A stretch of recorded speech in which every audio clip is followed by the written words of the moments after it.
Hi guys, it's Andre from Wrestle to the Top. And as I've said last time, we're going to start looking at some of these figures and talk about a little bit about the characters and where they came from. Today, I'm going to choose one that is not well known today, that wasn't in, let's say, the Attitude Era, the most famous era, didn't have a big role in the Golden Era, but found himself wedged between those two eras, the Golden Era as well as the New Generation era. Why? Because he was at one point the champion just before the Golden Era with Hulk Hogan started. Who am I talking about? I'm talking about the former Worldwide Wrestling Federation champion, Bob Backlund. And this is where we find him. Now, not a very impressive figure. Well, if you can put it the way the design was from the Jack Specific series that looked more like He-Man figures. And when you look at the more modern figures, you can see they don't stand out as much. The newer figures' arms look like more they have earthworms instead of arms, but these were quite detailed and muscle-bound figures. But what can we say about Bob Backlund? Bob Backlund, interestingly enough, is now 76 years old. He made his debut in 1973 and he wrestled up to 2018. Now, what is really interesting about him, he fits the perfect moniker of white meat babyface. And that is what Vince McMahon's father wanted in his champion. The interesting part is, before Bob Backlund came on the scene, there was another wrestler that was quite popular, but actually a bad guy, which we call in the business a heel, and that was superstar Billy Graham.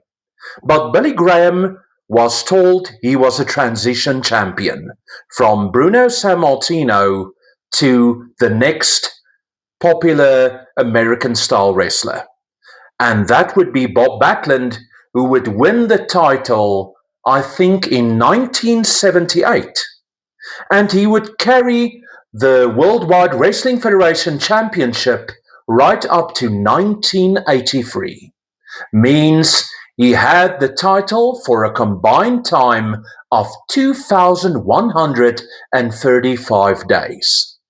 And that is only second to possibly, I would say, the greatest wrestler in wrestling history, namely Bruno Sammartino, that held the title for 2,803 days.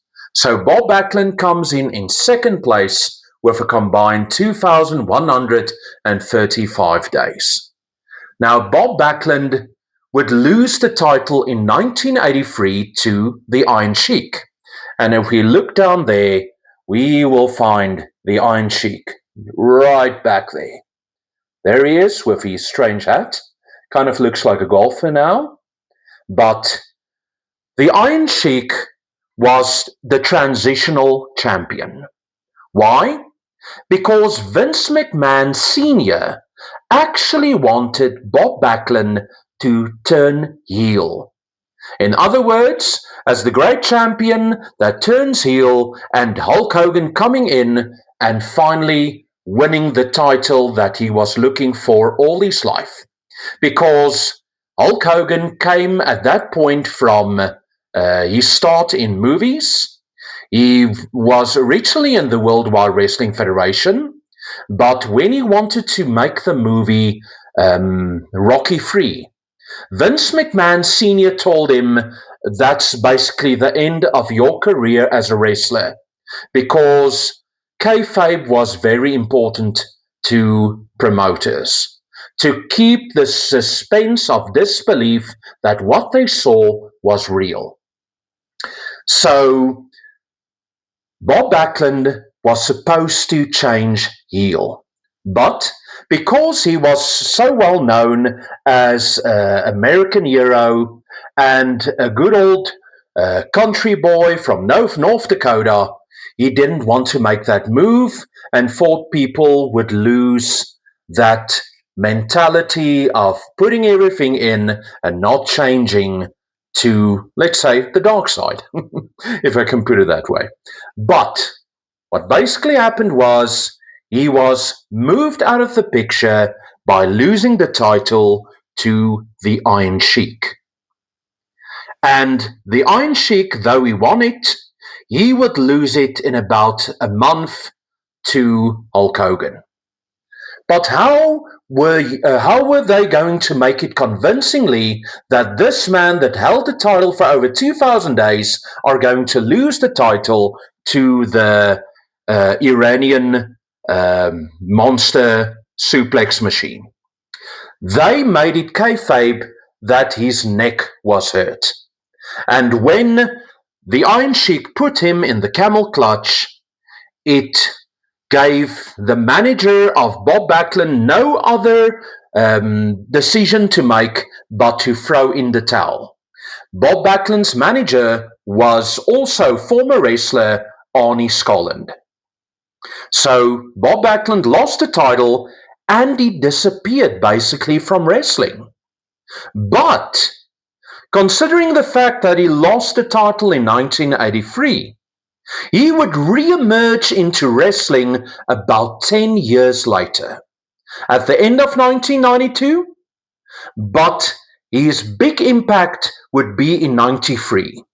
He was at that point 43 years of age, which was quite older considering the wrestlers from the new generation era was usually in their mid-20s. So he was by far the veteran. And he was part of the 1993 Royal Rumble. That was also the first Royal Rumble that where the winner would win the chance to compete in the main event at WrestleMania for the title. Now, Bob Backlund came in at number 2, while Ric Flair was number 1. And Bob Backlund would be there until the final 3. And he would be, during that period of time, the wrestler that was the longest in a Royal Rumble with over an hour. Now, what unfortunately happened, he was thrown out by the eventual winner of the 1993 Royal Rumble, namely the Japanese wrestler Yokozuna, that was in fact actually a Samoan, Rodney Anawahi. But for the next approximate year, he would be floundering in the mid-card position. And he looked out of his depth, and he was quite bland as a wrestler. So, what would they do with the character of Bob Backlund? Interestingly enough, he finally agreed in 1994 to switch heel. And he did it in a match against, at that point, the new main feature and babyface in the new generation era, Bret the Hitman Hart. He lost against Bret Hart in a match, and when Bret Hart gave him the hand to shake his hand, Bob Backlund stood there, and in the next moment, he slapped Bret Hart, and he locked in his finisher, the crossface chicken wing. Now, to that point, I really believed Bob Backlund had no reason to be in wrestling anymore. But he had one of the most convincing switches to a heel, because it really looked like, I know it's kayfabe, but it looked like he snapped at that moment. And it was really scary. You can look it up. When Bob Backlund turned heel, he snapped on Bret Hart, and afterwards he dropped to his knees and looked at his hands as if he couldn't believe what was happening. And from that moment on, for the next, I would say, approximately 2 years, he would start the heel character of Mr. Bob Backlund, where he, from time to time, uh, put people in the chicken wing, and he even did it to the commentator Jim Ross. But during that period, I really felt Bob Backlund, he was, I was so surprised. And to me, he really became the best heel in the World Wrestling Federation. But unfortunately, when Survivor Series came along in 1994, he did beat Bret Hart for the World Wrestling Federation title. But he held it for a mere 3 days before he lost it to Diesel. That meaning that's Kevin Nash standing there with his do-rag, who was the new white meat baby face and very impressive 7-foot monster that the people really got behind. He did start out as a heel, but eventually turned face against Shawn Michaels, who he was his bodyguard to at that point. But Bob Backlund lost the title in a mere 3 days. And I think it was really a big mistake because they really had an impressive new heel on their hands. But he fell into the mid-card position. He did have a very good match in my eyes against Jeff Jarrett, and even a very good match, I think it was WrestleMania 11, in a submission match against Bret Hart. And he continued with the character of Mr. Bob Backlund on to about, I would say, 1997.